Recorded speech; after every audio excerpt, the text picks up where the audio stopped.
y testificamos que el Padre ha enviado al Hijo, el Salvador del mundo. Todo aquel que confiese que Jesús es el Hijo de Dios, Dios permanece en él y él en Dios. Amén. Padre Santo y amado Jesús, vamos delante de tu presencia, suplicando, Señor, y rogando que tu palabra corra y sea glorificada. Anhelamos, Señor, que su palabra sea llegando a cada uno de nosotros. Anhelamos que su palabra hermosa, su palabra gloriosa, sea llegando, Señor, a cada uno de nuestros corazones. Por amor de tu nombre, danos, Señor, sabiduría, danos, Señor, entendimiento, danos, Señor, la capacidad de comprender con claridad lo que la palabra del Señor tiene que decirnos. Señor, háblanos, por amor de tu nombre, háblanos, para poder, Señor, conforme a tu misericordia, vivir una vida en Cristo. Amén. Señor, háblanos, para no ser solamente personas que escuchen una palabra, sino personas que apliquen todo esto a su manera de vivir. Por amor de tu nombre, permítenos anunciar esta verdad en el nombre de nuestro bendito y amado Cristo. Amén y amén. Gloria al nombre del Señor Jesús. Toda la gloria y la honra sean a nuestro Salvador. Estamos estudiando la primera de Juan, capítulo 4, versículo 13 al 15. Una vez más lo leeremos y dice: en esto conocemos que permanecemos en Él y Él en nosotros, que nos ha dado de su Espíritu. Y nosotros hemos visto y testificamos que el Padre ha enviado al Hijo, el Salvador del mundo. Todo aquel que confiese que Jesús es el Hijo de Dios, Dios permanece en Él y Él en Dios. Es maravilloso ir entendiendo que la gran parte de este libro, de esta primera de Juan, nos habla acerca de nuestro conocimiento de que si en verdad somos verdaderos cristianos. El apóstol Juan quiere que usted y yo tengamos una real seguridad de la salvación. Él no quiere que nosotros tengamos una mirada falsa de si somos salvos o no lo somos. Él quiere con toda propiedad de las Escrituras que usted aprenda a discernir si es un verdadero cristiano. Y si el Espíritu Santo de Dios mora en usted y mora en mí. No solo nos ayudarán estas predicaciones a diferenciar si somos verdaderos hijos de Dios o no lo somos, sino también para diferenciar quiénes y cuáles son los verdaderos hijos de Dios. El énfasis del apóstol Juan es poner en nuestro conocimiento las características de un verdadero cristiano. Llegaremos a reconocer que permanecemos en Dios y Él en nosotros cuando conozcamos que su Espíritu Santo reposa sobre nuestras vidas. Y es así como parte este versículo 13 y dice: en esto conocemos que permanecemos en Él y Él en nosotros. ¿Se han preguntado alguna vez cómo sé que Dios está dentro de mí? ¿Cómo sé que tengo al Espíritu Santo de Dios morando en mi vida? ¿Cómo puedo llegar a comprender si verdaderamente soy un verdadero cristiano? La palabra del Señor en esta primera de Juan nos ha dado muchas características y una de ellas es: en esto conocemos que permanecemos en Él. La palabra permanecer, más que significar que aún está presente en uno, esa palabra en griego significa quedarse. Es decir, podríamos decirlo de esta manera: en esto conocemos que se ha quedado en nosotros el Espíritu. ¿Y qué quiere decir eso? Porque muchas personas dicen: usted en algún momento puede recibir el Espíritu Santo y a otro momento no lo tiene. No, las Escrituras no hablan de que usted en un momento puede tener el Espíritu Santo, después no lo tiene, después lo vuelve a tener, después no lo tiene. No. Cuando hablamos de que el Espíritu Santo vino en Pentecostés, No estamos hablando de un espíritu que va y viene, estamos hablando de un Espíritu Santo que está sobre los hijos de Dios, que está y permanece sobre la iglesia de Cristo. Y como le dije, esta palabra permanece significa quedarse. Y la palabra quedarse significa permanecer en un lugar determinado en vez de marcharse o salir. Entonces en esto conocemos que estamos en Él. O en esto conocemos que permanecemos en Él y Él en nosotros. En esto conocemos que el Espíritu Santo de Dios está en nosotros para no marcharse. ¿No le da alegría eso? Que el Espíritu Santo cuando viene sobre alguien, viene para jamás marcharse. Y usted puede decir, pero ¿cómo, hermano, está diciendo eso si en el Antiguo Testamento hay tantos casos? Pero veámoslos en la iglesia de Cristo. En la iglesia de Cristo es diferente, porque el Espíritu Santo viene con la tarea de transformar completamente las vidas. Anteriormente en el Antiguo Testamento venía sobre ciertos profetas y sobre ciertos reyes, para dotar a los reyes de capacidades, para, valga la redundancia, poder gobernar. Pero hoy en día el Espíritu Santo está y nos entrega la capacidad de nacer de nuevo. Y esa capacidad solo la da el Espíritu Santo. Y es por eso que cuando el Espíritu Santo viene sobre una persona, viene para jamás marcharse. Y usted dirá, ¿por qué? La Escritura dice que el que comenzó la buena obra en vosotros, la perfeccionará hasta el día de Jesucristo. ¿Quiere decir que el Espíritu Santo va y viene? No. Eso quiere decir que si el Espíritu Santo viene a trabajar en alguien, está el Espíritu Santo hasta terminar el trabajo con esa persona. Entonces, necesitamos saber si el Espíritu Santo permanece en nuestro corazón para jamás marcharse. Es decir, no existe tal cosa como que tienes al Espíritu y luego no. El punto está en, ¿se ha posado sobre tu vida el Espíritu para jamás marcharse? ¿O nunca lo has tenido? ¿Te has hecho alguna vez esa pregunta, querido hermano y hermana en la fe? ¿Reposa sobre ti el Espíritu Santo de Dios para jamás marcharse? ¿O nunca el Espíritu Santo ha estado sobre ti? Primera de Pedro, capítulo 4, versículo 14, dice la palabra del Señor así. Primera de Pedro, capítulo 4, versículo 14. Si sois vituperados por el nombre de Cristo, sois bienaventurados, porque el glorioso Espíritu de Dios reposa sobre vosotros. Ciertamente de parte de ellos Él es blasfemado, pero por vosotros es glorificado.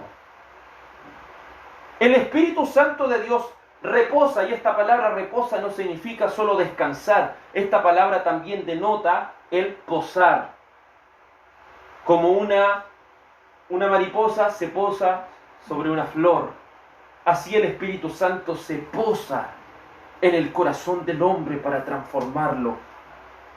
¿Y cómo sabemos que el Espíritu Santo posa sobre el corazón de una persona? Porque no podemos decir que todo el mundo tiene el Espíritu Santo, eso sería una blasfemia. Pero el Espíritu Santo, con esa capacidad que tiene de hacernos nacer de nuevo, reposa sobre aquellos que son vituperados por el nombre de Cristo. ¿Quieres saber si el Espíritu Santo está sobre ti? Hay gente vituperándote, es decir, hay gente ofendiéndote porque eres cristiano. Hay gente dañándote porque eres cristiano. Hay personas que se burlan de ti porque tú eres cristiano. Hay personas que ya no te soportan porque eres cristiano. Hay personas que ya no quieren juntarse contigo porque lo único que haces tú es hablar de la Biblia. Déjame decirte que si estas cosas te pasan, es porque el Espíritu Santo está sobre ti. Porque si sois vituperados por el nombre de Cristo, es decir, por causa de Cristo, soy muy bendecido, porque el glorioso Espíritu de Dios reposa sobre vosotros. Si el Espíritu Santo posa sobre ti, hermano, si el Espíritu Santo de Dios posa sobre ti, hermana, es porque vas a sufrir persecución y estás padeciendo persecución por causa de Cristo. La palabra del Señor en San Juan 14, 17, San Juan capítulo 14, versículo 17, nos dicen las Escrituras así. San Juan 14, 17. Vamos a leer con el contexto desde el verso 15. Dice: si me amáis, guardad mis mandamientos, y yo rogaré al Padre, y os dará otro consolador para que esté con vosotros para siempre. Se da cuenta que como el domingo se predicaba que cada cristiano debe practicar los 10 mandamientos, que cada cristiano debe poner por obra la palabra de Dios, que cada cristiano debe mostrar que verdaderamente Dios le ha transformado.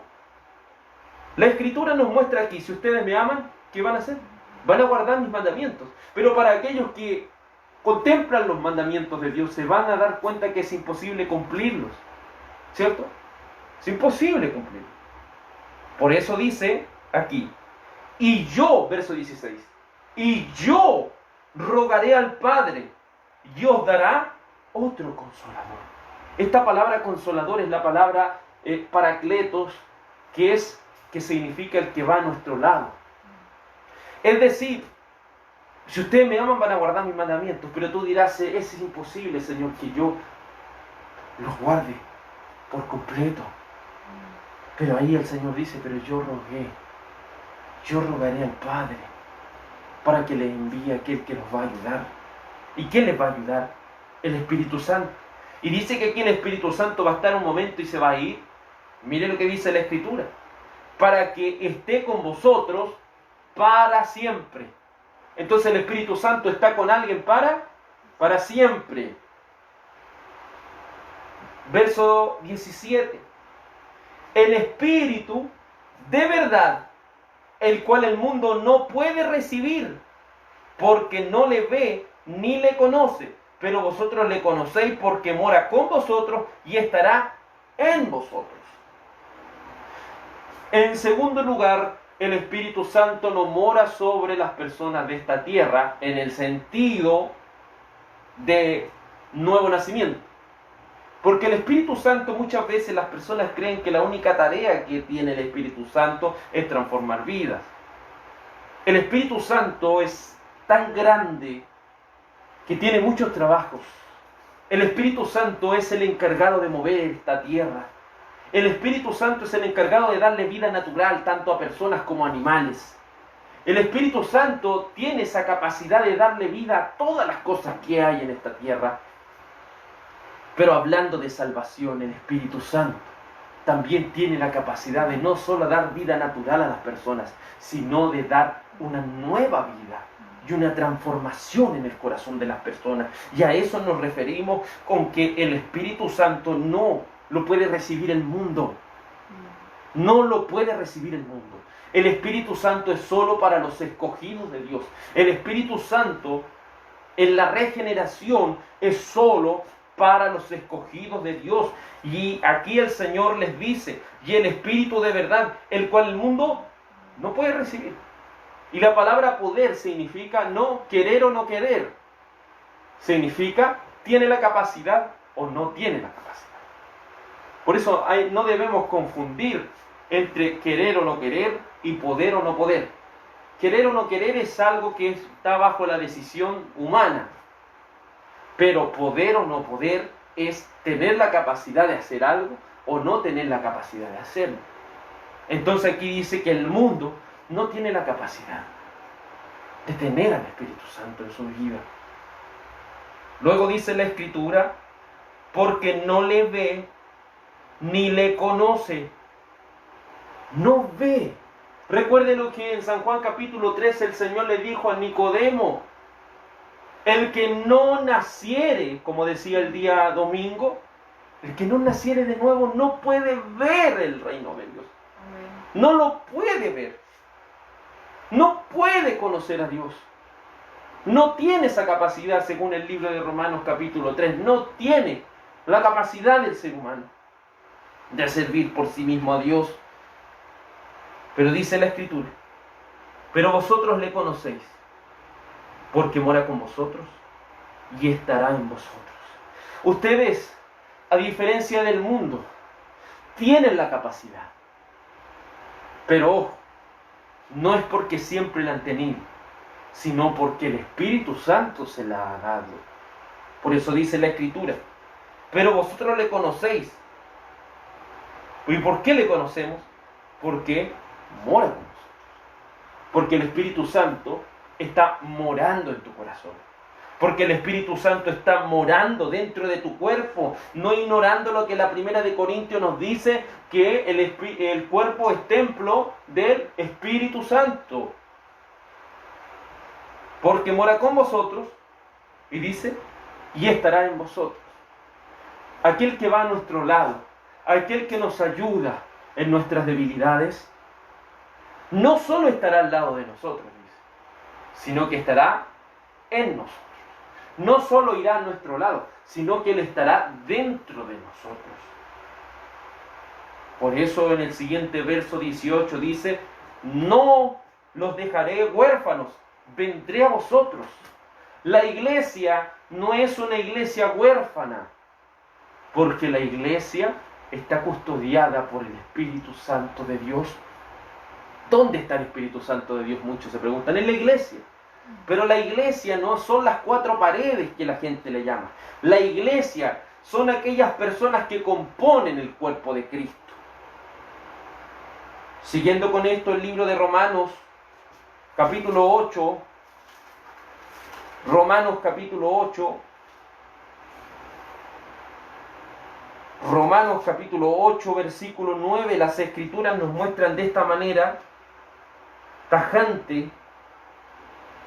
Dice la Escritura así, Romanos capítulo 8, versículo 9. Mas vosotros no vivís según la carne, sino según el Espíritu. Si es que el Espíritu de Dios mora en vosotros, y si alguno no tiene el Espíritu de Cristo, no es de Dios. Puede ir a la iglesia, puede orar, puede leer la Biblia, puede bautizarse, puede hacer muchas cosas, pero un verdadero hijo de Dios, no vive según la carne. Este término carne, si usted lo estudia con profundidad, no solo significa este cuerpo que usted tiene. Porque ¿qué es el cuerpo sin la mente? ¿Es algo acaso? No es absolutamente nada. El cuerpo, cuando la palabra habla, ¿cierto?, de lo que el cuerpo o habla de la carne, no solo está hablando de este cuerpo físico, sino que está hablando que el pecado que afectó tanto nuestro cuerpo físico como nuestro corazón. Pero alguien que tiene el Espíritu Santo tiene la naturaleza de la carne, pero tiene la naturaleza del Espíritu. Entonces, el Espíritu Santo vence a la carne, por lo cual aquellos que son del Espíritu ya no viven conforme a los deseos de su carne. Y si alguno no tiene el Espíritu de Cristo, no es bien. Si alguno quiere vivir conforme a sus propios deseos, déjeme decirle, no tiene el Espíritu Santo. Si usted dice, es que yo no quiero ir a la iglesia, yo no siento de orar, yo no siento de leer la Biblia, yo no siento de amar a mis hermanos en la fe, yo no siento de predicar el Evangelio, yo no siento de hacer esto y hacer esto otro, es porque no tiene el Espíritu Santo. No lo tiene. Y eso es algo muy claro, muy claro. Hagámonos la pregunta. ¿El Espíritu Santo mora sobre ti? Porque si el Espíritu Santo no mora sobre ti, no mora sobre mí, de nada sirve el esfuerzo religioso para seguir a Cristo. De nada servirá el esfuerzo religioso si el Espíritu Santo no mora en nuestros corazones. Pero como estamos estudiando por medio de las Escrituras, la pregunta es, ¿cómo sé que el Espíritu Santo de Dios mora en mí? ¿Se ha hecho esa pregunta? ¿Cómo sé que el Espíritu Santo de Dios está morando en mi corazón? Es fácil saberlo, pero hoy en día la carnalidad ha querido oscurecer el conocimiento acerca de si tenemos el Espíritu Santo. Algunos dicen, ¿tiene usted el Espíritu Santo? Sí, tengo el Espíritu Santo, tengo el Espíritu, dicen ellos, porque hablo nuestro idioma, porque hablo, ¿cierto?, en un idioma angelical, dicen algunos. Otros dicen, no, yo tengo el Espíritu porque cuando voy a la reunión, danzo, empiezo a bailar dentro de la reunión. Yo tengo el Espíritu porque lloré un día. Yo tengo el Espíritu porque hice esto, porque hice todo. Pero si nos vamos a las Escrituras, ¿qué es lo que verdaderamente significa tener al Espíritu Santo de Dios morando en nuestros corazones? En esto ha fallado el pentecostalismo, en que el pentecostalismo solamente se basa en que la evidencia bíblica de hablar en nuevas lenguas. ¿Pero es eso todo lo que dice la Biblia? ¿Es acaso eso todo lo que dice la Biblia con respecto al Espíritu de Dios? ¿Cómo sé que tengo el Espíritu Santo? ¿Dónde debemos partir para saber si el Espíritu Santo está en nosotros, o si el Espíritu Santo reposa en nuestras vidas, o si el Espíritu Santo está dentro de nosotros para jamás marcharse? Es un tema esencial en nuestro cristianismo, porque si el Espíritu Santo de Dios no está en nosotros, no somos de Cristo. No somos de Cristo, aunque tengamos la apariencia externa del cristianismo. Como lo hemos visto en San Juan capítulo 3. San Juan capítulo 3 es un muy buen lugar donde empezar para saber si tenemos el Espíritu Santo. Y dice San Juan capítulo 3, San Juan capítulo 3, versículo 3. Respondió Jesús y le dijo, de cierto te digo, que el que no naciere de nuevo, no puede ver el reino de Dios. ¿Cómo sé que tengo el Espíritu Santo? En primer lugar, el Señor dice, una persona que tiene el Espíritu Santo es una persona que ha nacido de nuevo. ¿Ha nacido usted de nuevo? ¿Ha nacido como una nueva criatura? Y usted puede decir, pero ¿cómo? Como dijo Nicodemo, ¿cómo yo siendo viejo voy a entrar al vientre de mi madre? No estamos hablando de un nacimiento físico, estamos hablando de un nacimiento espiritual. ¿Y cuándo ocurrió ese nacimiento espiritual? Cuando el Señor, según Gálatas capítulo 5, verso 22, Gálatas capítulo 5, versículo 22, ¿cuándo ocurrió el nuevo nacimiento? Unos dicen es que cuando yo me bauticé vino el Espíritu Santo sobre mí. Imposible. ¿Sabe por qué? Porque yo no me podría bautizar si no fuera por el Espíritu Santo. Porque sin el Espíritu Santo, ¿qué es lo que no podría tener? Es lo que dice Gálatas capítulo 5, versículo 22. Mas el fruto del Espíritu es amor, gozo, paz, paciencia, benignidad, bondad, fe, mansedumbre, templanza. Contra tales cosas no hay ley.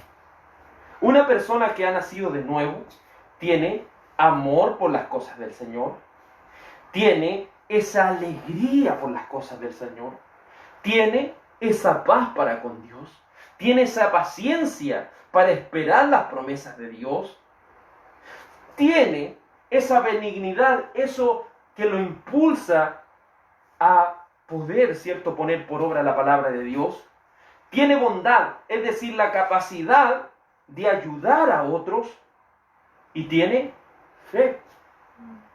Se fija, una persona sin el Espíritu Santo no puede tener fe.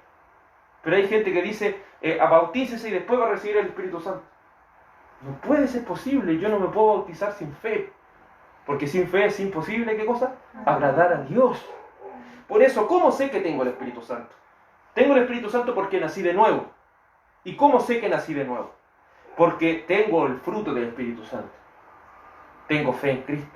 Tengo cierto amor por las cosas de Dios. Tengo gozo y todo lo que sale, ¿cierto?, dentro de lo que es el fruto del Espíritu. Pero se seguirá preguntando, ¿cómo sé que tengo el Espíritu Santo? ¿Cómo sé que el Espíritu Santo permanece en mí para nunca más marcharse? ¿Cómo sé que el Espíritu Santo de Dios está trabajando en mi vida? San Juan capítulo 16. San Juan capítulo 16, versículo 8. San Juan capítulo 16, versículo 8. Dice así la Escritura. Y cuando Él venga, ¿cierto? Si usted lee el contexto, es el Espíritu Santo. Y cuando Él venga, convencerá al mundo de pecado, de justicia y de juicio. De pecado, por cuanto no creen en mí. Entonces, ¿cómo sé que tengo el Espíritu Santo? Porque creo en Jesús. No podría creer en Jesús si no fuera por el Espíritu Santo. Pero ¿qué significa creer en Jesús? Porque dice el Espíritu Santo nos convencerá de pecado. ¿Qué quiere decir que el Espíritu Santo nos va a convencer de pecado? ¿Está convencido usted y yo de que somos pecadores delante de los ojos de Dios? ¿O hay algo dentro de nosotros que nos dice, es que yo no soy una persona mala? Nunca seremos verdaderos cristianos hasta que reconozcamos nuestra miseria y podredumbre. Nunca seremos verdaderos cristianos hasta que veamos los 10 mandamientos y digamos, Señor, es imposible que yo pueda cumplirlo. Y dice, por cuanto no creen en mí. ¿Por qué nos convence de pecado y eso nos hace creer en Cristo? Porque la ley, ¿a qué nos lleva? A Cristo. La ley nos hace correr a Cristo porque nos muestra nuestra incapacidad de poder ser salvos. Pero el que no entiende esto y piensa que el Evangelio es cumplir unas ciertas obras y unos ciertos requisitos y decir yo no soy una persona tan mala, pero el Señor me puede ir arreglando para llegar a ser una persona buena, no ha entendido lo que es el Evangelio. El Evangelio es reconocer que es imposible que pueda. Pero si pongo toda mi fe y toda mi confianza en Cristo, Él me va a perfeccionar por medio del Espíritu Santo. Entonces, ¿qué es lo que hace? El Espíritu Santo me convencerá al mundo de pecado. ¿Por qué? Por cuanto no creen en mí. Y usted puede decir, ¿por qué una persona que dice que le pusieron las manos sobre la cabeza, habló en otro idioma, o una persona que fue a la iglesia, sintió algo lindo, si se puede decir, después se volvió al mundo y nunca más volvió? Se volvió a las cosas de este mundo y encuentra agradable más el mundo que las cosas de Dios. ¿Tenía el Espíritu Santo en algún momento? No, porque dice, lo va a convencer. El Espíritu Santo, ¿qué hace? Convence. Pero hay personas que dicen, es que no estoy tan seguro, es que estoy seguro, no estoy tan seguro. No. El Espíritu Santo convence a las personas. Si el Espíritu Santo está en mí, es porque me convenció de pecar. Me convenció que soy un pecador. Y eso me hizo creer en Cristo.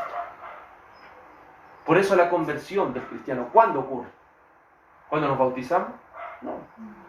¿Cuándo ocurre la conversión? Cuando creemos en Cristo. Ahí ocurre la conversión porque ahí tenemos fe. ¿Y la fe quién la da? El Espíritu Santo. ¿Cuántas veces tomamos en algún momento la Biblia? ¿Cuántas veces alguien nos habló de Cristo? Pero eso nos parecía como algo que no entendía. Pero llegó un momento de nuestra vida que tomamos la Biblia, oramos al Señor y podíamos entender. Empezamos a necesitar esto, empezamos a desearlo. ¿Y qué es lo que pudo provocar eso? El Espíritu Santo. Porque nos convencerá de pecado por cuanto no creen en mí, de justicia. Dice, por cuanto voy al Padre y no me veréis más. Es decir, nos va a convencer de justicia. ¿Por qué? Porque nuestra justicia, ¿dónde está? En Cristo. Por eso dice, por cuanto voy al Padre y no me veréis más. Jesucristo no solo murió en una cruz, Él resucitó al tercer día y se sentó a la diestra de Dios Padre. Y ese que se sentó a la diestra de Dios Padre no significa que colocó una silla al lado de Él. En la antigüedad, que se siente a la diestra significa que el Rey de los Reyes, si se puede decir, ha puesto al que está a su lado como el dueño de todo. Por eso Jesucristo, el nombre que es por sobre todo nombre, ¿cuál es? Señor. Porque a Jesucristo se le ha hecho Señor del cielo, de la tierra, del universo y de todas las cosas que hay. Entonces, cuando vemos que Cristo tiene la supremacía sobre todo, eso solo lo puede entender alguien que ha sido transformado por medio del Espíritu Santo. Y convencerá al mundo de juicio, por cuanto el príncipe de este mundo ha sido juzgado. Una persona que tiene el Espíritu Santo está convencido que si bien el diablo no ha sido quitado del mundo aún, sí está convencido que el diablo tiene su fin. Nunca puede decir, pero en algún momento el diablo puede ganar al Señor. No puede decir eso jamás. Porque sabe que el príncipe de este mundo ya está juzgado. Solo él está esperando que esa condena sea efectiva. Y el Señor le ha dado un tiempo para que eso acontezca, según lo que hemos estudiado en el libro de Apocalipsis. Entonces nos va a convencer de pecado, justicia y de juicio. Pruebas de que tenemos el Espíritu Santo. San Juan capítulo 14, verso 26. San Juan 14, 26 dice las Escrituras: mas el Consolador, el Espíritu Santo, a quien el Padre enviará en mi nombre, Él os enseñará todas las cosas y os recordará todo lo que yo os he dicho. ¿Por qué la iglesia se debe reunir? ¿Por qué la iglesia debe reunirse? ¿Por qué, se preguntará usted? Porque el Espíritu Santo, ¿qué nos hace aquí? Nos enseña y nos recuerda. Nos enseña y nos recuerda. También, ¿cierto? Cuando salimos de la iglesia y vamos a vivir nuestras vidas, ¿qué es lo que hace el Espíritu? Nos enseña cuando leemos la Biblia. ¿Y qué nos hace? Nos recuerda. Por eso son dos cosas importantes en la vida del cristiano: la enseñanza y que el Espíritu Santo siempre nos esté recordando las cosas. Pero si no leemos nunca la Biblia, si no somos enseñados nunca por la palabra de Dios, ¿cómo el Espíritu Santo nos va a recordar todas las cosas? Si el Espíritu no es algo así que a usted le meta toda la Biblia en la cabeza, no. El Espíritu Santo se trata de que mientras usted va estudiando, el Espíritu Santo le va ayudando en los momentos precisos a que justo venga el texto de la palabra del Señor. A que justo en la predicación se vayan enseñando las cosas del Señor. Nos va a recordar y enseñar todas las cosas. También la palabra del Señor en el libro de Hechos, capítulo 1, versículo 8. Hechos, capítulo 1, versículo 8, dice así la palabra del Señor: aquellos que tienen al Espíritu Santo. Hechos, capítulo 1, versículo 8. Pero recibiréis poder cuando haya venido sobre vosotros el Espíritu Santo, y me seréis testigos en Jerusalén, en toda Judea, en Samaria, y hasta lo último de la tierra. Aquellos que tienen al Espíritu Santo, ¿qué han recibido? Poder. Y ese poder no es para saltar, ni gritar, ni hacer grandes señales. Ese poder que hemos recibido es para hacerle testigo al Señor. Es decir, para predicar el Evangelio. Entonces, aquellos que tienen al Espíritu Santo sienten esa necesidad de predicar a Cristo. Sienten esa necesidad de hablar de Cristo a otros. ¿Siente usted esa necesidad? ¿Siente usted esa necesidad de compartir la palabra de Dios con otros? Si verdaderamente eso lo siente y está dentro de usted, es porque usted es un verdadero cristiano. Porque ha recibido poder y usted le va a ser testigo al Señor. Es decir, va a predicar a Cristo donde quiera que se encuentre. Va a hablar de Él. Luego la Escritura, la palabra del Señor nos dice en Romanos capítulo 8,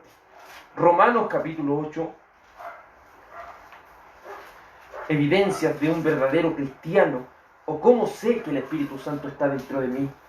Romanos 8:1 dice la Escritura: ahora pues, ninguna condenación hay para los que están en Cristo Jesús, los que no andan conforme a la carne, sino conforme al Espíritu.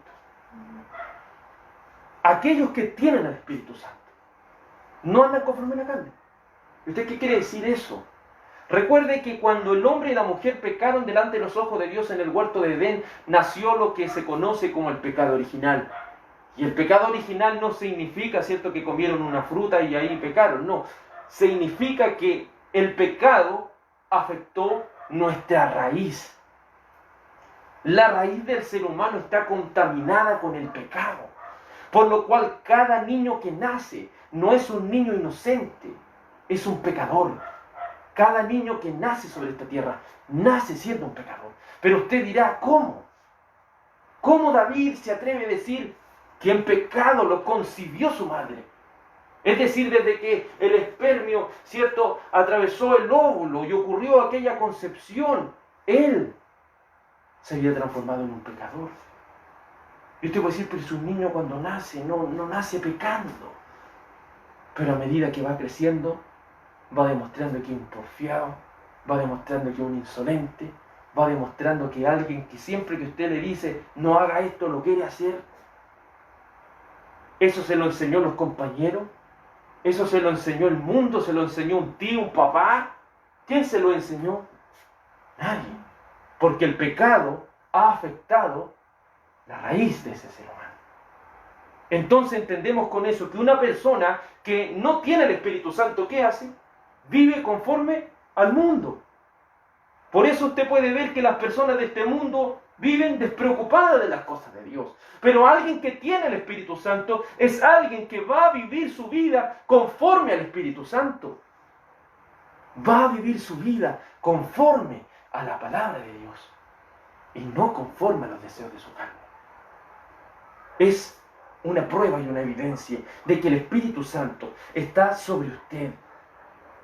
Primera de Corintios 12, versículo 3. Primera de Corintios 12, versículo 3. Nos muestra así la palabra del Señor. Evidencias de que el Espíritu Santo verdaderamente mora dentro de nosotros. Primera de Corintios 12, versículo 3.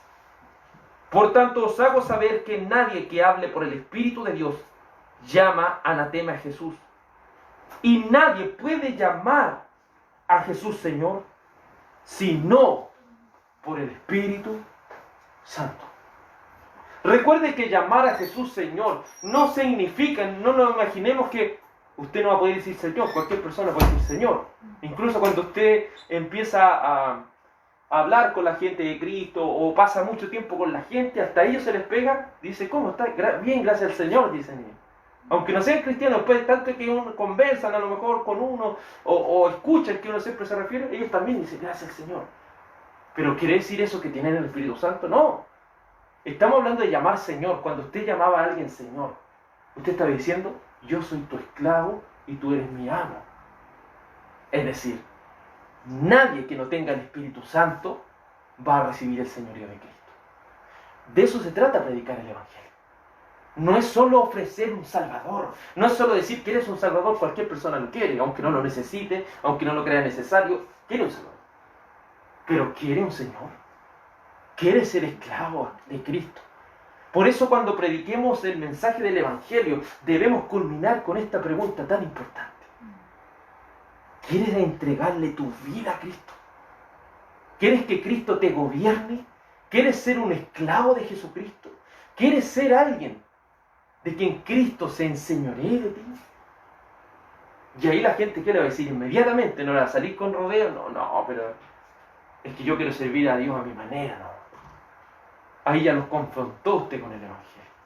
Pero si usted le ofrece un Salvador, sí, yo quiero un Salvador, sí. ¿Cree en Cristo? Sí, yo creo en Él. ¿Usted cree en el Señor? Sí, yo creo en el Señor, dice. ¿Pero quieres que Él sea tu Señor? Es decir, ¿quieres ser su esclavo?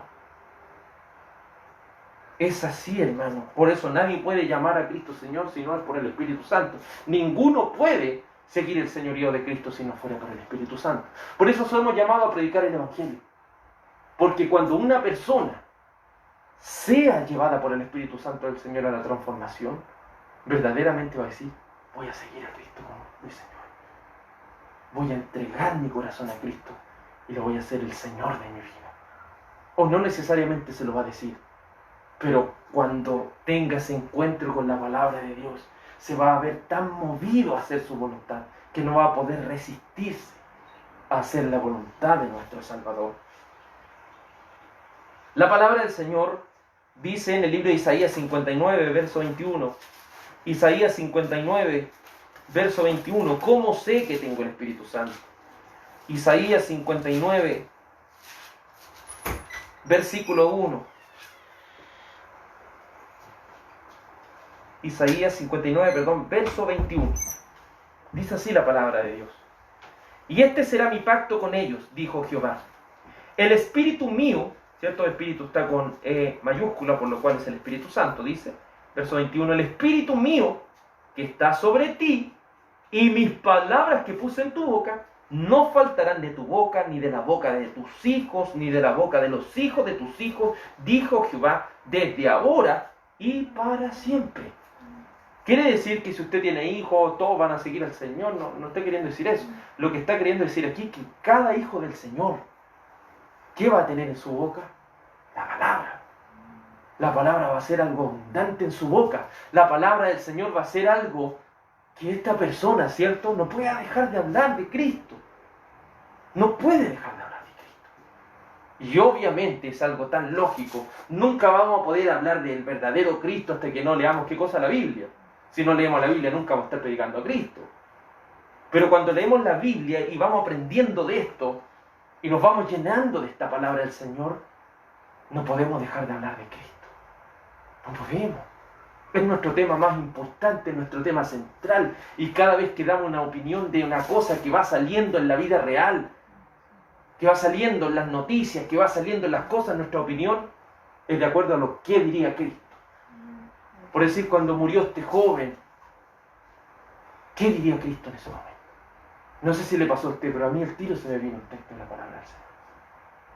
Y pude responder con respecto a lo que la palabra del Señor dice eso. Pero eso, ¿qué va a llevar a la gente?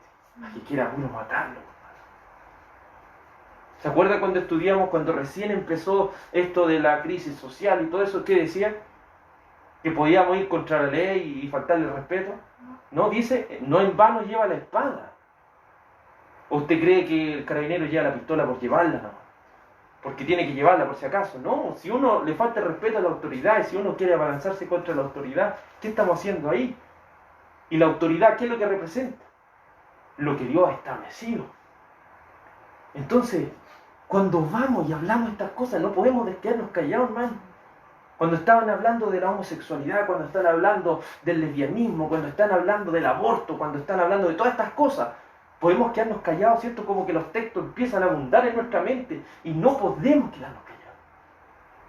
Porque esa es prueba de que la palabra de Dios no va a faltar. Y por siempre no va a faltar en los hijos de Dios. ¿Por qué? Porque el Espíritu Santo está en sus corazones. Porque el Espíritu Santo está en nuestras vidas. La palabra del Señor también nos dice en Judas 1:20. Judas 1:20. ¿Cómo sé que tengo el Espíritu Santo? Judas 1:20. Pero vosotros, amados, edificaos sobre vuestra santísima fe, orando en el Espíritu Santo. Una persona que tiene el Espíritu Santo, ¿qué dice? Ora por el Espíritu Santo. Es decir, es alguien que quiere orar, es alguien que necesita orar. ¿Por qué necesita orar? ¿Por qué quiere orar? Porque el Espíritu Santo está en su corazón. Y si el Espíritu Santo está dentro de nosotros, vamos a querer orar. ¿Y qué significa orar en el Espíritu? Como dijo algunas personas, no, yo oro en el Espíritu porque hablo unas palabras en real y estoy hablando con otro idioma. Eso no es orar en el Espíritu. Recuerde que ser lleno del Espíritu es ser lleno de la palabra. Y orar por el Espíritu es orar con la palabra. Orar por medio de la palabra del Señor. No orando por cualquier cosa que se me viene a la mente. Orando porque tu palabra, Señor, dice eso. Porque tu palabra dice esto otro. Porque tu palabra dice esto. Porque tu palabra, lo que dice la Biblia dice esto. Eso es orar en el Espíritu. Pero alguien que no tiene el Espíritu Santo, ora por puras cosas que se le vienen a su mente. No es que yo creo, Señor, que esto, tú me puedes dar esto, me puedes dar esto otro, Señor. Piden puras cosas que no tienen ni un sentido, ni una base bíblica. Ni una base bíblica. Orar en el Espíritu. Tiene el deseo de orar, pero de orar como el Señor. Como el Señor, ¿cierto? Se lo dice por medio de la Escritura. El Espíritu Santo no lo da un hombre. No lo da alguien que usted le habló. Usted puede decir, pero es que una persona a mí un día me habló de Cristo. Y yo en ese momento sentí ese deseo por seguir las cosas del Señor. ¿Quería decir que la persona que me estaba hablando tenía el Espíritu Santo? No, no necesariamente. Porque el Espíritu Santo no le da un nombre. Mire lo que dice San Juan capítulo 3. El Espíritu Santo, usted no puede decir ya, voy a poner la mano sobre alguien y yo le voy a dar el Espíritu Santo a alguien. No puedo hacer eso. El Señor lo dijo claramente. Si el Espíritu Santo es Dios y Dios es soberano, Dios hace como Él quiere. Por lo cual San Juan capítulo 3, en el versículo 8, las Escrituras nos dicen así. El viento sopla de donde quiere y oye su sonido, mas ni sabe de dónde viene ni a dónde va.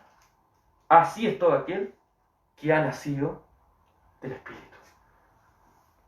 El Espíritu, o los que nacen del Espíritu, es como el viento.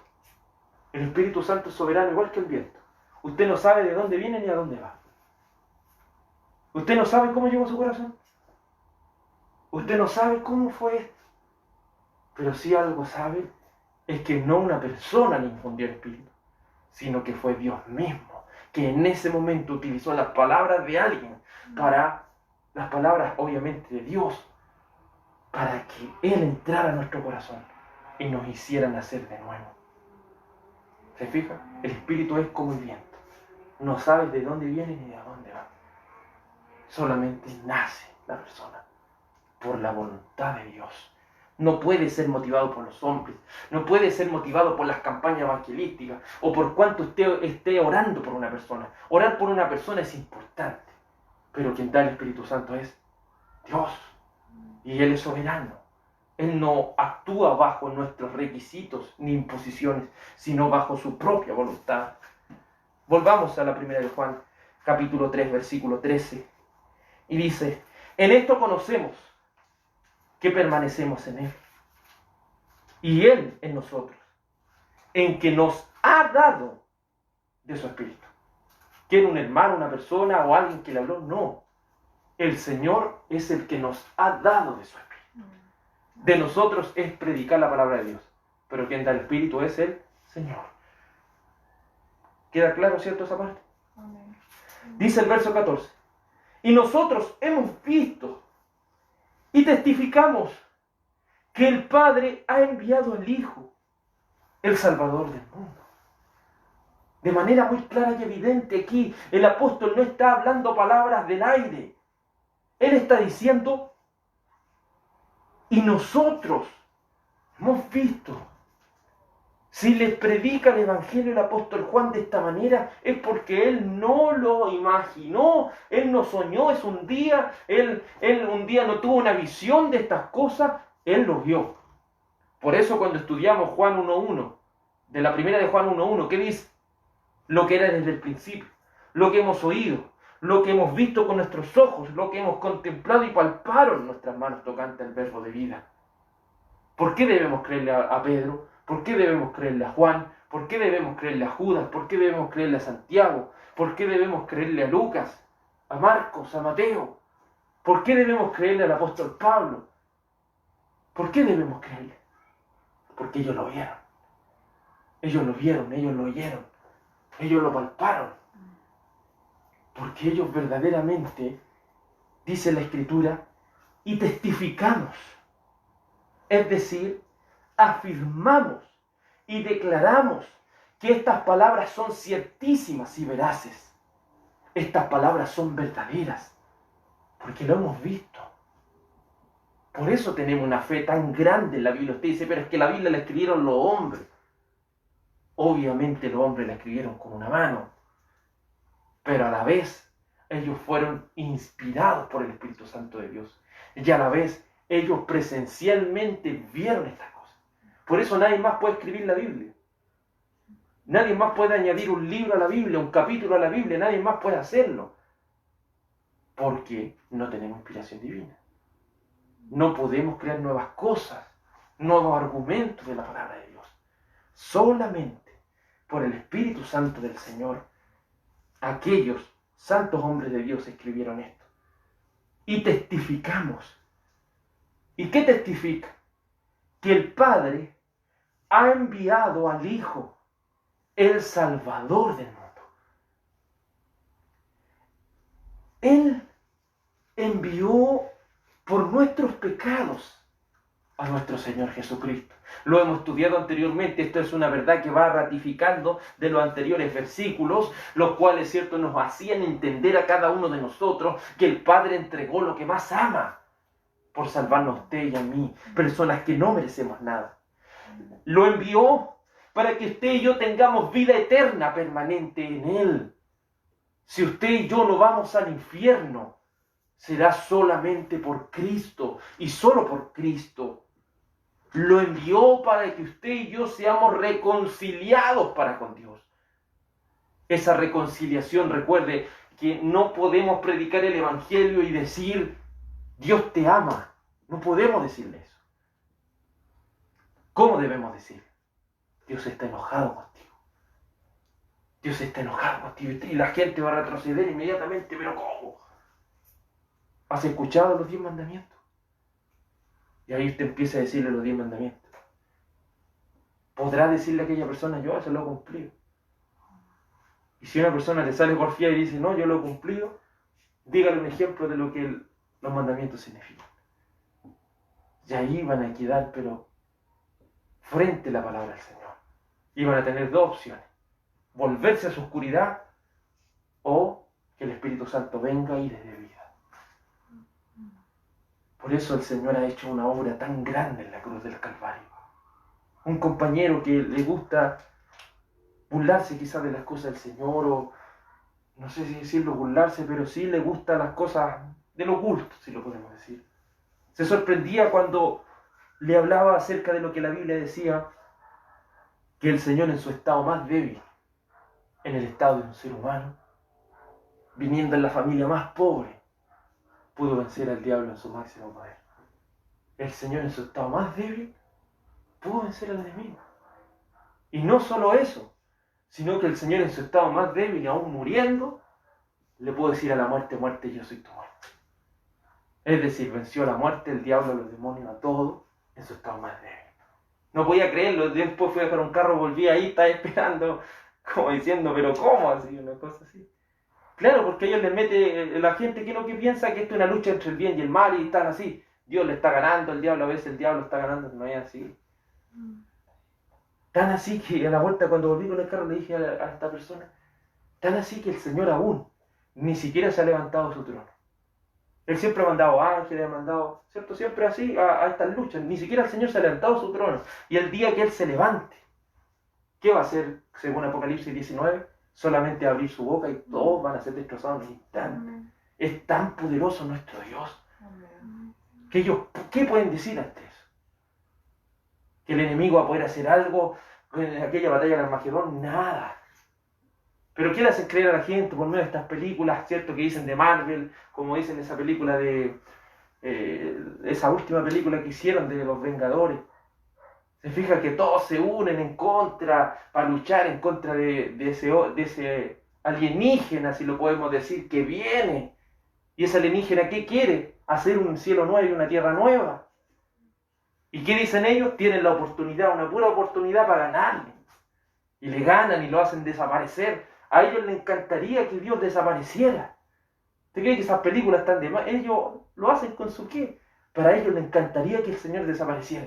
Porque para ellos el Señor es un malo que va a hacer ir al infierno a tanta gente. Va a hacer desaparecer tanta gente. Es así como ellos lo ven, hermano. Por eso no soportan la verdad del Señor. Van a tener dos opciones cuando prediquen el Evangelio.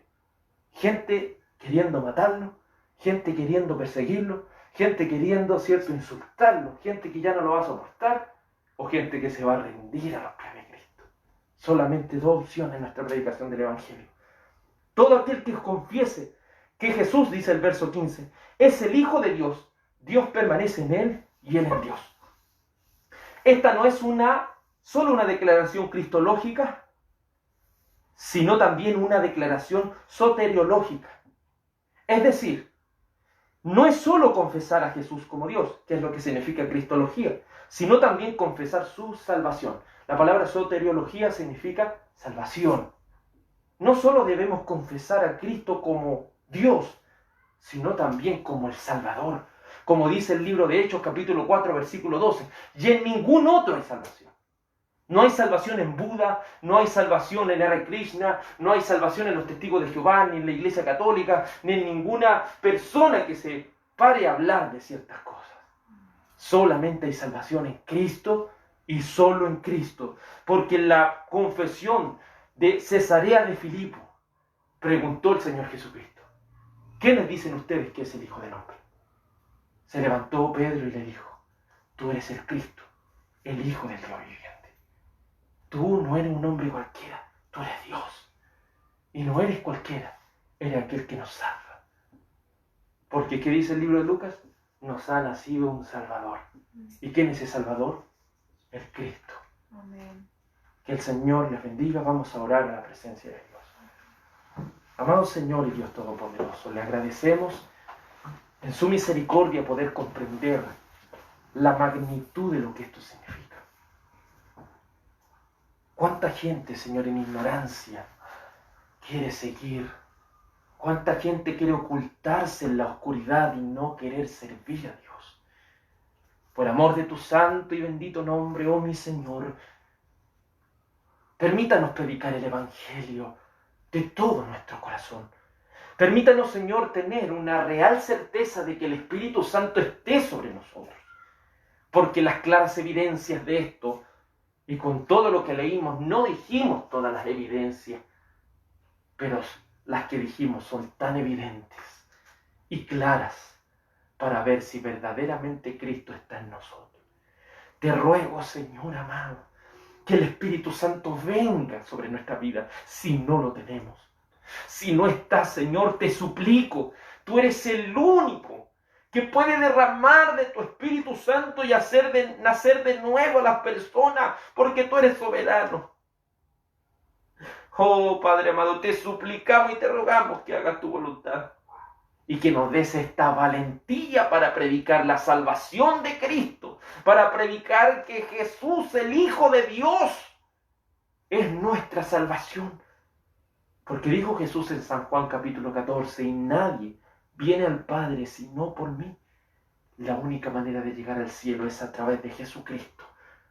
Y no solo Él debe ser nuestro Salvador y Dios, sino también nuestro amo y Señor de nuestras almas. Permítenos, Señor, ser tus esclavos, oh Jesús, para volvernos esclavos de Jesucristo. Te lo suplico, Señor, y te lo ruego. En el bendito nombre de Jesús, que su gracia, su paz, su bendición y su amor sean sobre nosotros. Iglesia del Señor sea bendecida. Amén y amén. Gloria al nombre del Señor Jesucristo. Toda la gloria y la honra sean al Señor Jesús. Que el Señor les bendiga, mis hermanos y hermanas. Amén.